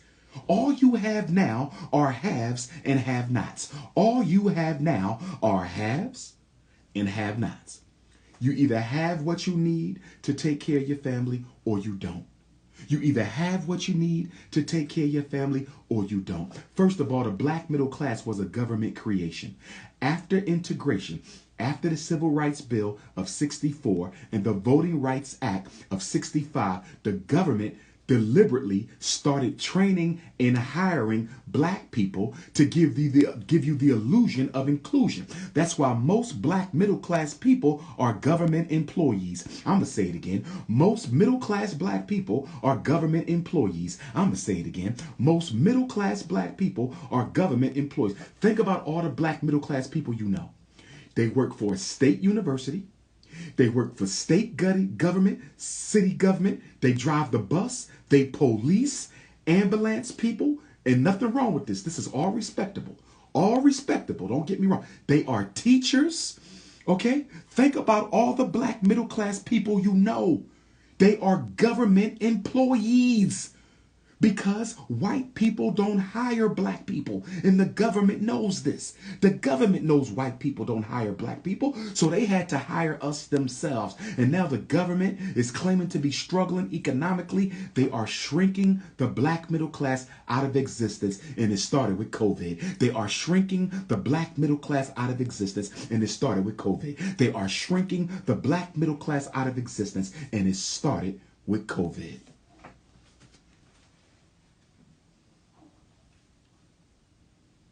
The average white family has $141,900 in assets. The average white family has $141,900 in assets. In the average black family, 11 grand. The average white family got $171,000 of wealth, of which $141,000 is assets. And black folks, average family, only got $11,000. Who we fooling? But you out here buying Louis bags in Gucci bags. You out here buying Yeezys. You out here at Saks Fifth Avenue. You out here at Neiman Marcus trying to look better than other black folks, and we out here losing. We getting our asses kicked in this economic war. We are getting our backsides handed to us, and all you could do to feel better was to go Christmas shopping. And all you could think of to help out the community was to go shopping. We have lost our minds. Let us continue. Black people spend more money on phones, internet, and tablets than all other Americans. Did y'all hear me? Black people spend more money on the cell phone, the tablet, the internet than all other groups in America. Let me ask you a question. How can we afford to spend more time on the phone, the tablet, the internet, or cable TV when we need to be out organizing, building, and saving? How can we watch more TV? How can we surf more internet? How can we be on the phone? How can we be on the tablet? How can we be on social network all day long when we don't have no banks? We don't have no schools. We don't have no supermarkets. We don't have no hospitals. We don't have no factories. We don't have no distribution. But you got time to be on the phone all day long. You got time to be on your tablet all day long. You got time to be on the internet. When our people are out here dying, how do we have time to sit around being entertained? You Negroes are the entertainment extermination generation. You just want to be entertained until it's time to die. You just want to be entertained until it's time to die. We are the edutainment extermination generation. Distractions, distractions, distractions. And I'm trying to understand black parents. I'm trying to understand something, black parents. I'm trying to understand something, black parents. Your kid's in special ed. Your daughter got a reading disability, so you think. Your son got a math disability, so you think. Your grandkids got ADHD, so you think. Shouldn't they be studying? Shouldn't they be reading? Shouldn't they be doing math homework?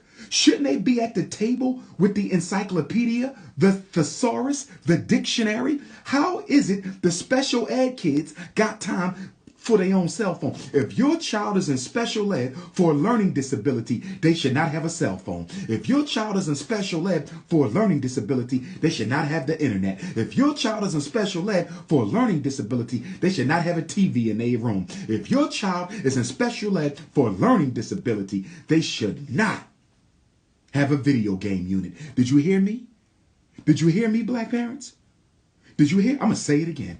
If your child got an IEP for reading and math, I didn't say autism because that's real. I didn't say being deaf because that's real. I didn't say blind because that's real. I didn't say orthopedic impairment because that's real. I didn't say traumatic brain injury because that's real. Reading disabilities and math disabilities are man-made. They are not real. Reading disabilities and math disabilities, they are man-made. They are not real. And if your child got a reading disability and a math disability, his ass is lazy. That's all it is. Her ass is lazy. That's all it is. And if you got an IEP for a child with a reading disability or a math disability, I better not find a cell phone on them. I better not find a video game system. I better not find a tablet, cable TV, or a video game unit. And I don't care if you angry. I'm not trying to be your friend. I'm trying to save your black ass.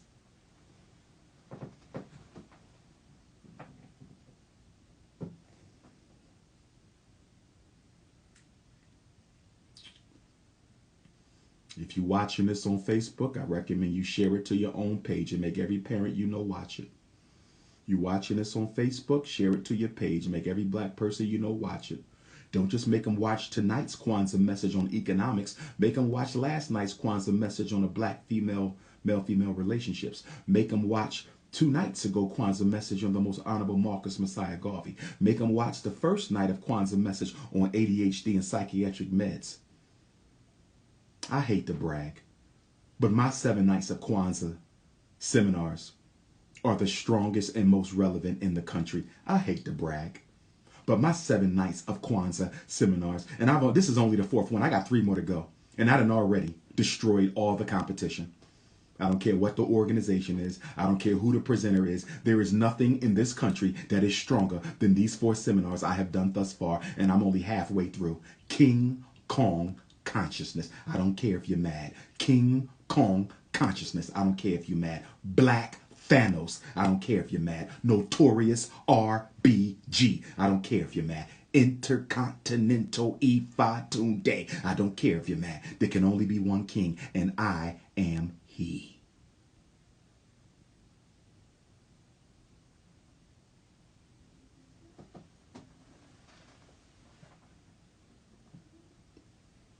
Let's continue.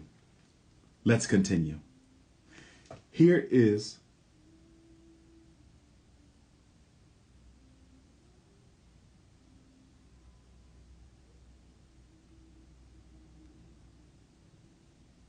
I think East Side Hot is playing. Okay. It's one of my favorite movies, Joe Clark, Lean on Me. That's where I got part of my motivation to be a school principal, from watching Joe Clark, Lean on Me. Shout out to East Side High. Shout out to Patterson, New Jersey. Shout out to Bilal. Shout out to Kalia over in Montclair. Shout out to my Jordan sisters, Queen Mother Jordan, the Jordan family, Natalie, Montrese, Tiny, all of you, Lisa, all of you. Shout out to Mr. Moody up there. Yes, sir.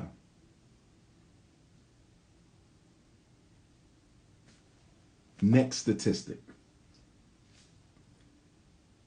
Of the $84 billion used in advertising, this is for the black media. I hope you're listening. The real black media, not the YouTubians. Of the $84 billion that is used in advertising and marketing, only $18 billion is directed at black people. Did y'all hear that? Of the $84 billion that is used in advertising and marketing every year in America, only $18 billion is directed at blacks, and only a portion of that is given to the black media. So not only are you throwing your money away to the enemy, not only are you throwing your money away to the enemy, not only are you throwing your money away to the enemy, those businesses don't even advertise with black media. They don't even advertise with the black media. So our black media companies don't even make money off of all the money you spending with Gucci and Louis and Saks and Neiman Marcus and the NFL and the NBA. They don't even use their advertising dollars to support black media outlets. And yet and still, we still buying that garbage. I'm about to hit you with some more statistics. I'm about to hit you with some more statistics, and then we're going to get into the HBCUs and the black church. Y'all ready for the black church and the HBCUs? Who ready for that? Who ready for that? Ladies, if you're ready, give me a heart. Fellas, if you're ready, give me a fist. Ladies, if you're ready, give me a heart. Fellas, if you're ready, give me a fist. Who ready to get into these HBCUs and these black churches? Who ready to get into these HBCUs and these black churches? Ladies, give me a heart. Fellas, give me a fist. Who ready to get into these HBCU presidents and these black pastors? These HBCU presidents and these black pastors. We about to get in them in a minute. But before we do, let me quote you some more statistics that I find absolutely alarming. I am not a woman. I am not a woman, don't want to be. I love being a man, and I'm sure our sisters love being the queens that they are. I am not a woman. But is there a black woman out there who can explain to me why black women are spending $54 million a year on feminine hygiene products? Black women in America spend $54 million a year on hygiene products. Why are black women spending $54 million a year on hygiene products? With all due respect, my sister, if you can't fix the loosey-goosey by now, you can't fix her. If the loosey-goosey still broke after $54 million, she gonna stay broke. I don't know what the $54 million is on feminine hygiene. That's a bit too much. We could take 10 of that and get us some schools for our little girls. We could take 10 of that and build us a couple hospitals. What's up with this $54 million on feminine honeypot products? Cookie jar correction products. But guess what? Black men, you worse than the women. Black men, you worse than the women. Black men spend $61 million on toiletries. Black men are spending $61 million on men's toiletries. Talk to me, black man. It ain't but so much cologne you can buy. Talk to me, black man. Are y'all still getting Jerry curls and S curls? Why are black men spending $61 million on toiletries? Maybe they including the barber clippers in here. I don't know. Maybe they including the barber clippers in here. I don't know. But brothers, we should not be spending $61 million on toiletries when our sons don't have schools. Our sons don't have after school jobs. Half our black men locked up because they can't get a job. And we spending $64 million to get a good shave? I mean, don't get me wrong. If you get bumps on your face and bumps on your neck, I understand you got to get some special cream for all that. But I don't understand why we spending all this money on Jerry curl juice and wave pomade and come on, brothers. What are we doing, brothers? I heard a lot of y'all getting fake beards and fake mustaches and fake blowouts and all kind of fake stuff. I guess that's part of the $61 million. I don't know. I must be a little out of touch. I cut my own hair, so I must be a little out of touch. I cut my own hair, so I must be a little out of touch. Y'all ready for this? Black people spend $810 million a year on bottled water. If we could just take over the bottled water in our community, $810 million a year on bottled water, brothers and sisters. Deer Park, Fiji, Evian, Smart Water, all these waters, $810 million. Can somebody please start packaging some water? I'm about to start selling water for the Frederick Douglass and Marcus Garvey Academy. We need to get some African water. That's why we need a relationship with Africa, because Africa has some of the most untapped water sources in the world. Africa has streams and lakes and rivers and lagoons and ponds that have water that has never been touched. Fresh drinking water in Africa that has never been touched. If we can build a relationship, with Africa, we can import our own water from the mother continent, the best water in the world, and pay them. And now we investing in Africa. At the same time, we investing in ourselves. $810 million a year on bottled water is ridiculous. It's just ridiculous, brothers and sisters. It is just ridiculous. Refrigerated drinks, sodas, juice, lemonade. We are spending $587 million a year on refrigerated drinks. $587 million a year on sweet tea, lemonade, ginger ale. I got to kick my ginger ale addiction. I'm a part of this problem. I got a ginger ale addiction, brothers and sisters.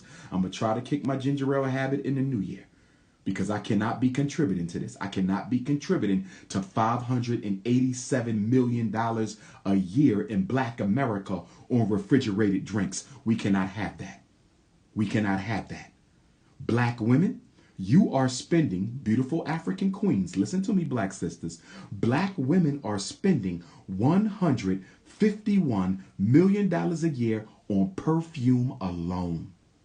Black women are spending $151 million a year on perfume alone. Can I ask black women a question? What kind of perfume are you buying? I guess you got that from Saks, Neiman Marcus, and Bloomingdale's. I guess that's some of the expensive high-end items our black queens are buying from Saks, Neiman Marcus, and Bloomingdale's. $151 million on fragrance, black women. $151 million on fragrance, black women. Are you crazy? First of all, I don't need my woman to wear perfume. I like the natural types of smells. Just put a little something in the shea butter. I like the natural types. I'm not into all that perfume. I don't need all that. Because if you're wearing perfume, I can't come up from behind you and bite your neck. If you're wearing perfume, I can't come up from behind you and give you a big Papa Bear hug after work and grab your natural hair and bite your neck. You understand? That perfume got alcohol in it. I can't do that. I like the queens to be natural. I like the queens to be natural so I could come up from behind them and give them a Papa Bear hug and a nice bite on the neck. Sisters, you have to stop spending so much money on your perfume. Do we have black women making perfume? Do we have black women out there making perfume? Because if we don't have black women out there making perfume, we're going to have to get some sisters to make perfume, because this is absolutely insane. This is absolutely insane. We're going to have to get some black folks to make some perfume for sisters, because $151 million for perfume, that's not going to cut it. That's wasted money. Look at we're talking millions, tens of millions, hundreds of millions, $500 million. But we ain't got no hospital, and you ain't thinking about building one. We ain't got that many schools, and you ain't thinking about building none. We ain't got that many banks, and you ain't thinking about building them. We ain't got no factories, and you ain't thinking about building them. We ain't got no distribution, and you ain't thinking about building none. But you out here spending this kind of money on junk that you don't need. We need psychological reconstruction. Economic coonery at its finest. Economic coonery at its finest. Let us continue. Guess how much money we spending in the kitchen on spices alone? Guess how much money Black America is spending every year in the kitchen on spices alone? We are spending $430 million on spice. Old Bay, paprika, oregano, salt, jerk seasoning. $430 million. That's why we got so much diabetes. That's why we got so much high blood pressure. And that's why we got so much heart disease. I'm going to say it again. That's why we got so much diabetes. That's why we got so much heart disease. And that's why we got so much high blood pressure. That's why we got so much diabetes. That's why we got so much heart disease and so much high blood pressure. Because we spending $430 million on kitchen spice. We have lost our minds.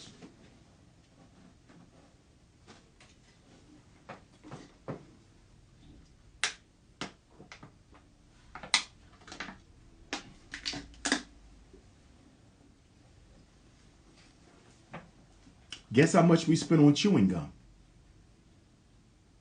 Guess how much we spend on chewing gum?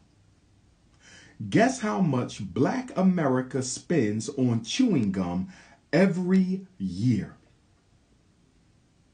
Black America spends $122.8 million on chewing gum every year. I'm going to say it again. $122.8 million on chewing gum every year. What in the hell are you chewing?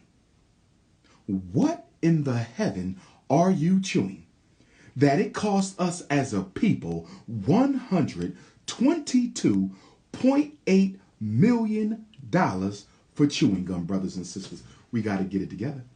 If we don't save ourselves economically, we will be exterminated. If we don't save ourselves economically, we will be exterminated. I hope y'all know that. This is not a joke. It is not a game. It is not a game. If we do not come up with a serious economic program to take care of ourselves, we will be exterminated as an economic necessity. I promise you that. I promise you that. Household cleaner, $407 million on Lysol, disinfectant, dishwashing liquid, Ajax, pine sol. And I know we got to clean up. But you can't tell me that we're spending almost $500 million to clean the house up. Something ain't right. I think we're going for name brands. I think that's part of the problem with the household cleaner. I think the problem with the household cleaner is we going for name brand products instead of just getting something that will take care of the job. The house got to be clean, my sister. I agree with you. The house got to be clean.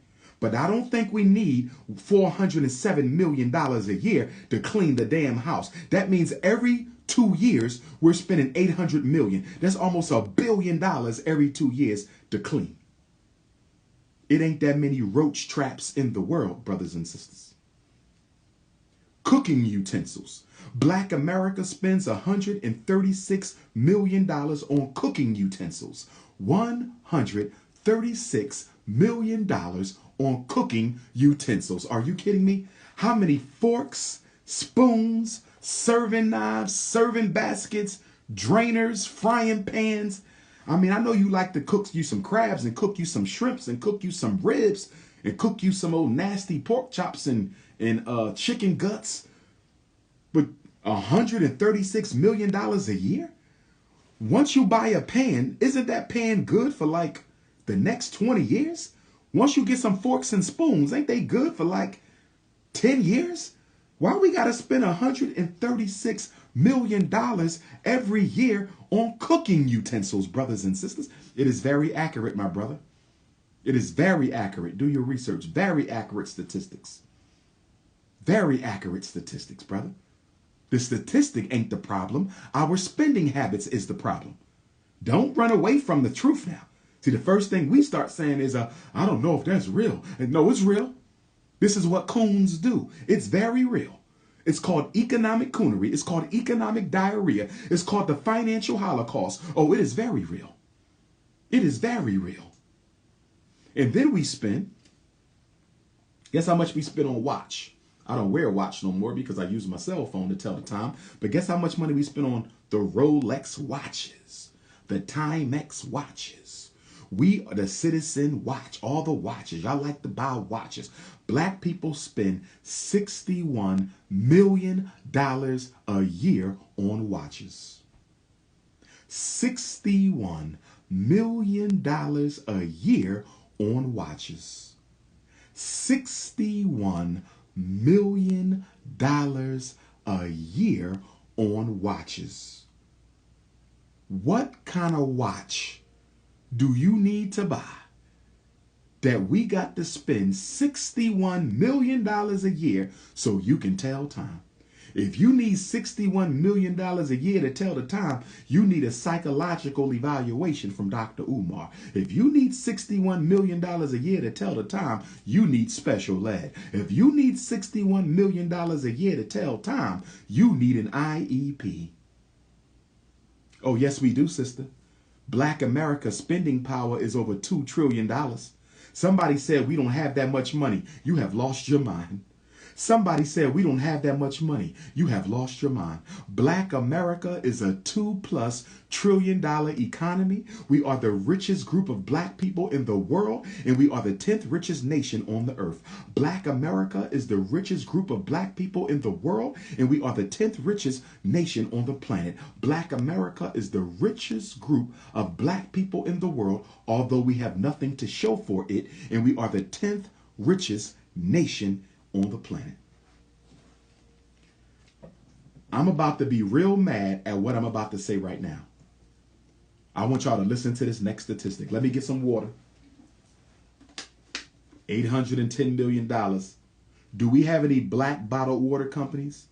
Do we have any black bottled water companies get in contact with Dr. Umar?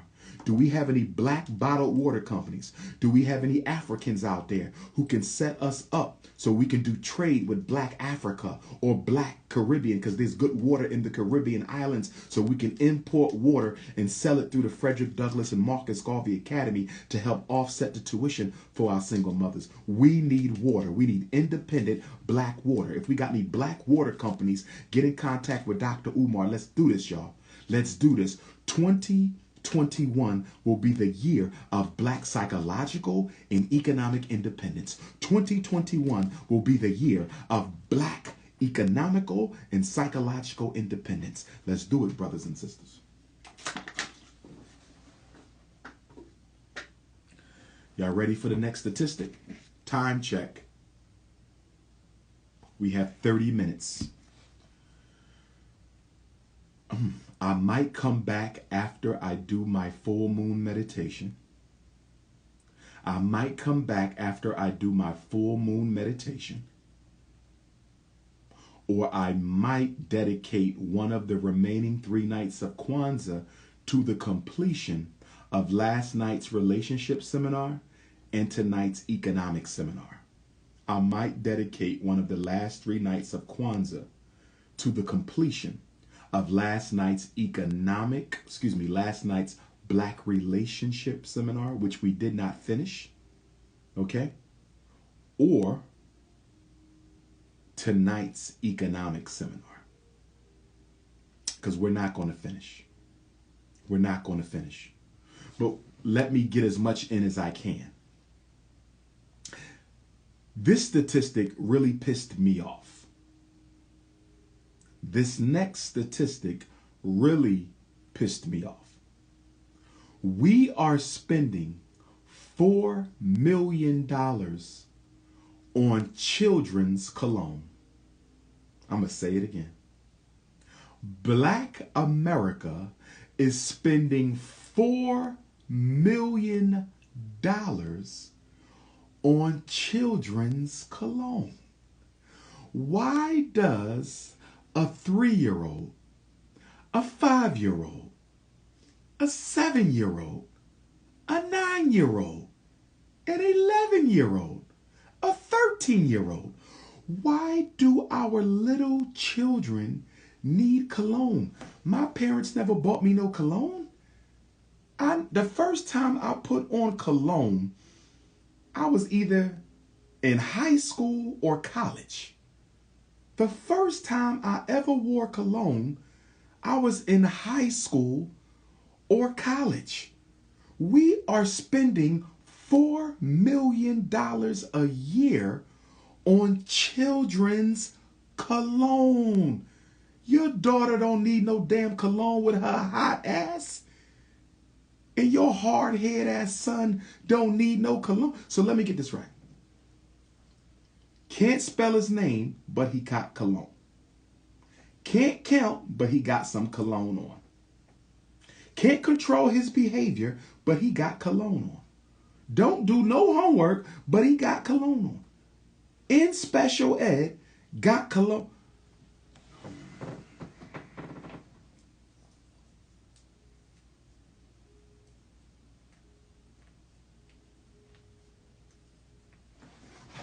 We in trouble, brothers and sisters. And y'all got the audacity to be beating Dr. Umar down, which you can't beat me down because I'm a goon. I'm made of iron. But you got the audacity to be beating me down to help me raise an additional $250,000 on my HVAC so we can finish the school. I can't even get an extra $250,000 so we can repair our heating, ventilation, and air conditioning system. And you out here spending $4 million on cologne. Are you guys kidding me? I don't want to hear nothing else about fundraising for FDMG. I don't want to hear nothing else about fundraising for FDMG. I don't want to hear nothing else about fundraising on FDMG. If you can spend $4 million a year on children's cologne, that whole campus should be fixed up. All 4 buildings should be renovated, and we just trying to get 2. All 4 buildings should be renovated, and we just trying to get 2. And y'all complaining to donate to me, and you out here spending $4 million a year on children's cologne. We have lost our minds. We have lost our minds. Ethnic hair and beauty. Not weaves and perms. Ethnic hair and beauty. We're not talking about the weave and perm sisters. We're talking about the natural, nappy-headed sisters, my sisters.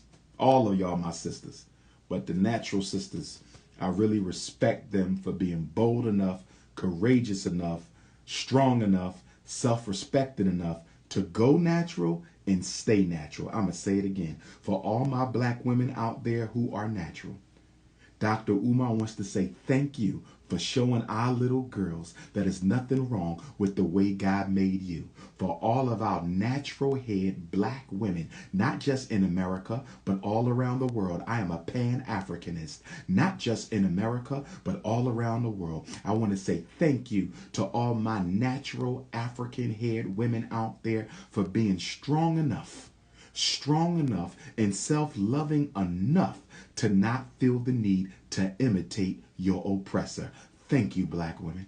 I salute all my black women. From the butter pecan to the sweet brown sugar to the hot pistachio to the butter almond to the lemon meringue to the pina colada to the hot fudge and the dark caramel. Thank all of you black women who are natural. And I understand it gets hard sometimes. I understand the peer pressure and the Willie Lynch chip and the coon within tries to convince you to go back to that weave. The coon within tries to convince you to go back to that perm. The coon within tries to convince you to go back to that blonde hair. It's okay if you relapse every once in a while. You will relapse when you're fighting an addiction. You will relapse when you're fighting an addiction. And fake hair is an addiction for black women. Fake hair is an addiction for black women. It's okay if you go through a relapse every once in a while, but I want you to catch yourself slipping when you're going through a relapse, and I want you to get right back on your game. When you go through a relapse, get right back on your game. Some of y'all going through a relapse right now. Some of y'all sent me an email, said, Dr. Umar, I was natural for 5 years, but I just had to go back to it. I had a relapse. I forgive you, sister. At least you went natural. At least you went natural, but I'm not going to let you off the hook.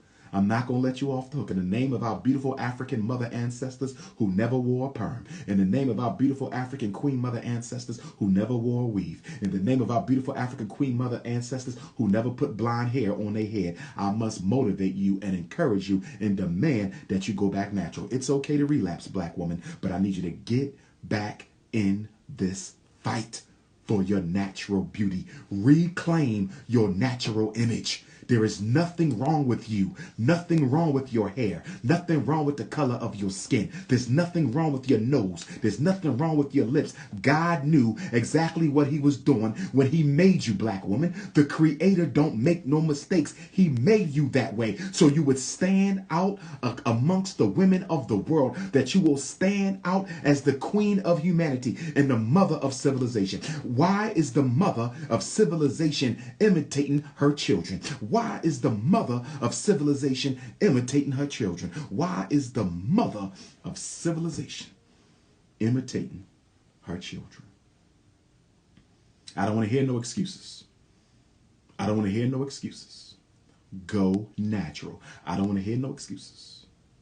You will not be admitted into the first annual Conscious Singles Convention if you are not natural. Brothers and sisters, you will not be admitted into the first annual Dr. Umar Conscious Singles Convention if you are not natural. I'm telling you now, black woman. I'm telling you now, black woman. I'm telling you now, black woman.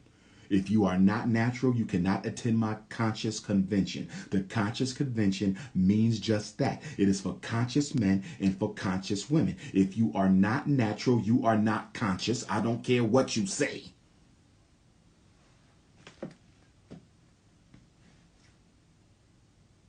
We are spending $54 million on ethnic hair products. Now, you're not spending as much as the weave and perm sisters. You're not spending as much as the weave and perm sisters, okay? They're spending more than 10 times as much money as you. So that's a good thing. You're only spending a fraction of what the weave and perm sisters are spending, but $54 million is too expensive. Do we have a couple companies out there that are making natural hair care products for brothers and sisters?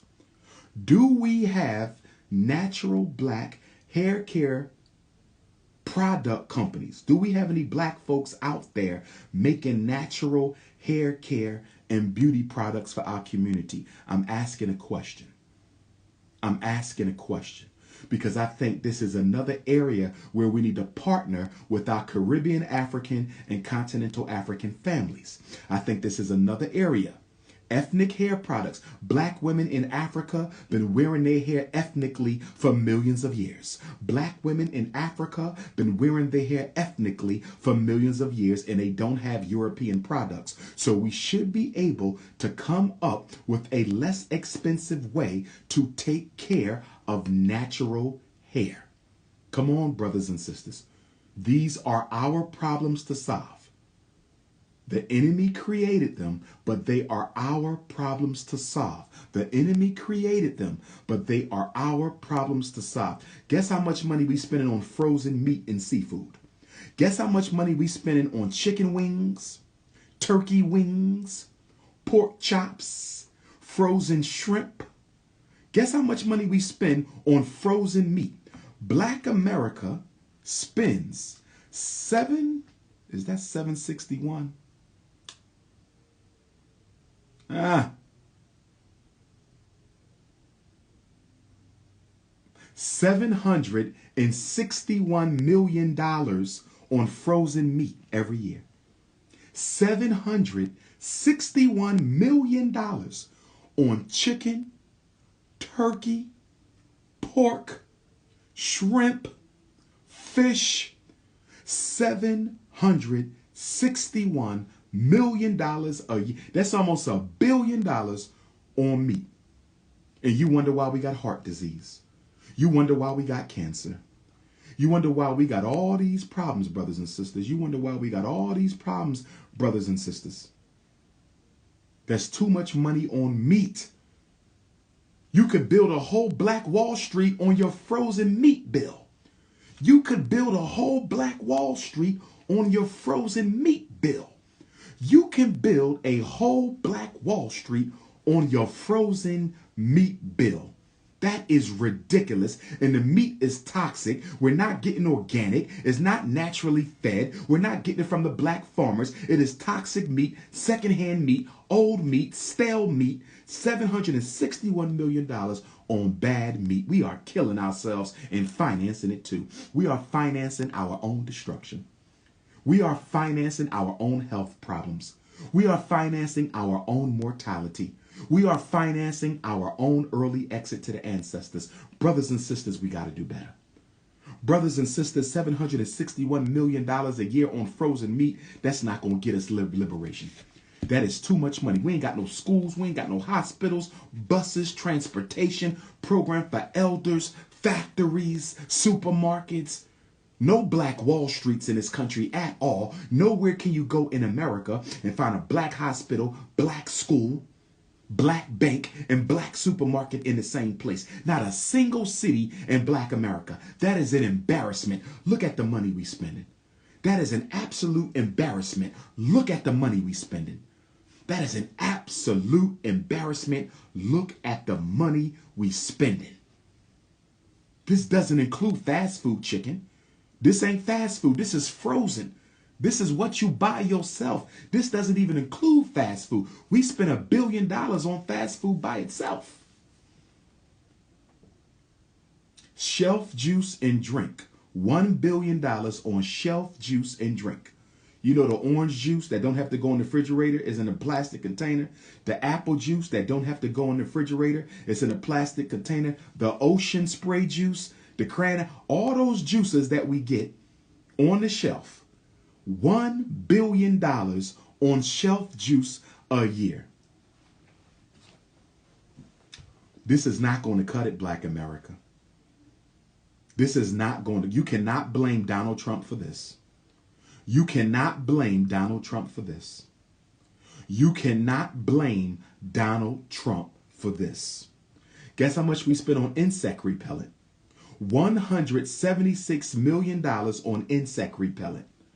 $176 million on insect repellent. And you know why that's ridiculous? In Africa, they have natural herbs that they use to repel the insects. We shouldn't be spending that at all. All we have to do is practice Sankofa. All we have to do is practice Sankofa. Go back to Africa and learn from our brothers and sisters on the continent how we can produce our own safe, natural, non-toxic insect repellent. $176 million for insect repellent, that is not going to get it. That is not going to get it. We have to take responsibility or we will be exterminated. We have to take responsibility or we will be exterminated. Let's go next. Lard and cooking oil. Lard and cooking oil. Guess what y'all spending to fry those chicken wings? Guess what y'all spending? Guess what y'all spending to fry that fish? We are spending $352 million a year on lard, grease, and cooking oil. $352 million on lard, grease, and cooking oil. Brothers and sisters, are you crazy? Brothers and sisters, are you crazy? First of all, you shouldn't be eating fried food. You should not be eating fried food. You should not be eating fried food. The number one killer of Americans, especially black Americans, is heart disease. You should not be eating fried food. The number one killer of Americans, especially black Americans, is heart disease. You should not be eating fried food. We should not have a $352 million lard and cooking oil bill. If you add the frozen meat, $761 million on frozen meat, and you add that to the lard and oil, that's over $1 billion just to give yourself heart disease. We are spending $1 billion a year so we can get heart disease. Lord have mercy. We are a psychologically sick and dysfunctional and pathetic people. $1 billion between frozen meat and cooking grease, which you should not be eating either one at all. We are financing our own Holocaust. We are the first people in human history to help finance their own Holocaust. We are the first people in human history who are helping to finance our own Holocaust. Guess how much we spend on detergent? $830 million on washing detergent. $830 million on washing detergent. Somebody's crazy. And I know why you're spending so much money on washing detergent, because you're paying attention to the brand. We're spending too much money on brand name bleach and brand name washing detergent. And I do know there's a black-owned detergent company. There is a black-owned detergent company out there. There is a black-owned detergent company out there. Brother Troy, who's from Philadelphia, who took my Ifatunde course, he is a distributor for a black-owned detergent company. See, this is why we need the Frederick Douglass and Marcus Garvey Academy. This is why we need the Frederick Douglass and Marcus Garvey Academy, so we can have a black producer and distributor conference so everybody who wants to buy black can buy black. That's what we're going to do. That's what we're going to do. Everybody who wants to buy black can come to the Frederick Douglass and Marcus Garvey Academy campus once a month. We will have a Black Wall Street shopping extravaganza. Food, music, all black producers, black business owners. You can shop black once a month at the Frederick Douglass Marcus Garvey Academy. Guess how much we spend to barbecue our food? Charcoal and barbecue logs is costing us $43 million a year. Charcoal and logs is costing us $43 million. It ain't that much barbecue in the world. It ain't that much barbecue in the world. And I know in the South, it never get cold. So y'all be barbecuing down south all the time. It never gets cold down there. But $43 million is too much for a backyard barbecue so you can eat some heart disease. Stop financing your own mortality. Brothers and sisters, I have to wrap it up. We are not done. I didn't get to the black church. I didn't get to the HBCUs. I didn't get to Dr. Umar's reparation program. I didn't get to how Black Africa and Black America can work together to reclaim our greatness. We're going to do it before Kwanzaa is out. I'm going to choose one of the days in Kwanzaa to finish my economic message. And I'm going to choose one of the days in Kwanzaa to finish my relationship message from last night. As I close and get ready for the full moon meditation tonight that all of you should be participating in at 10:28, so we can access the blessings and gifts of the great divine mother energy that comes from the one almighty supreme architect and power of the universe. Rochester, New York, I will see you Saturday, January the 2nd at Allah's Kitchen, 2 to 8. Rochester, New York, I will see you Saturday, January the 2nd at Allah's Kitchen in Rochester. The new year starts in Frederick Douglass City. The new year starts in Frederick Douglass City. The new year starts in Frederick Douglass City. Rochester, January the 2nd, 2 to 8. No tickets, no registration, meet and greet, special ed drop-in. If you have questions for your children, let me know. You need me to look at the paperwork? I can take a look at your paperwork for free. Rochester on the 2nd. The very next day, Buffalo, New York. Buffalo, New York, January the 3rd at the Alfonso Raffi Green Jr. Center. Buffalo, New York, Fillmore Street, the Alfonso Raffi Green Jr. Center, 2 o'clock until 8 o'clock. Brooklyn, New York, Dr. Khalid Abdul Muhammad 71st, 72nd birthday commemoration on his birthday, Tuesday, January the 12th. In Brooklyn, New York. Charleston, South Carolina, we will be at the Diamond Cuts Barber Lounge for the Black Parent Advocate book release on Friday, January the 15th, Dr. King's birthday. Dr. King's birthday. Not the holiday, his birthday. Friday, January the 15th, Diamond Cuts Barber Lounge, Goose Creek, free, no tickets, no registration, Black Parent drop-in, special ed clinic. Bring your questions and your paperwork. Macon, Georgia for the first time. Macon, Georgia for the first time. Macon, Georgia for the first time. Saturday, January the 16th at the Homeland Cultural Center in Macon, Georgia. Saturday, January the 16th. All 4 events are 2 to 8. Rochester 2 to 8. Buffalo 2 to 8. Goose Creek, South Carolina 2 to 8. Macon, Georgia 2 to 8. Dr. Khalid Abdul Muhammad, that's not a book release. That's 4 to 6 in Brooklyn on Tuesday, January 12th. If you need flyers, text my phone, 215-989-9858. If you need flyers, text my phone, 215-989-9858. Sign up for the Dr. Papa podcast. Text me for the link. Sign up for the For Sisters Only podcast. Text me for the link. If you enjoyed tonight's seminar and you want to make a personal donation to Dr. Umar, Cash App, $ Dr. Umar Johnson. If you want to make a personal donation to Dr. Umar, Cash App, $ DRUMARJOHNSON. No period, brother and sister. But donate to the school. Donate to the school. $ FDMG School. PayPal.me/FDMG Academy. P.O. Box 9634, Wilmington, Delaware 19809. I love y'all. Happy Kwanzaa. We got 3 more nights, and then we have the new year. It is peace and Black power.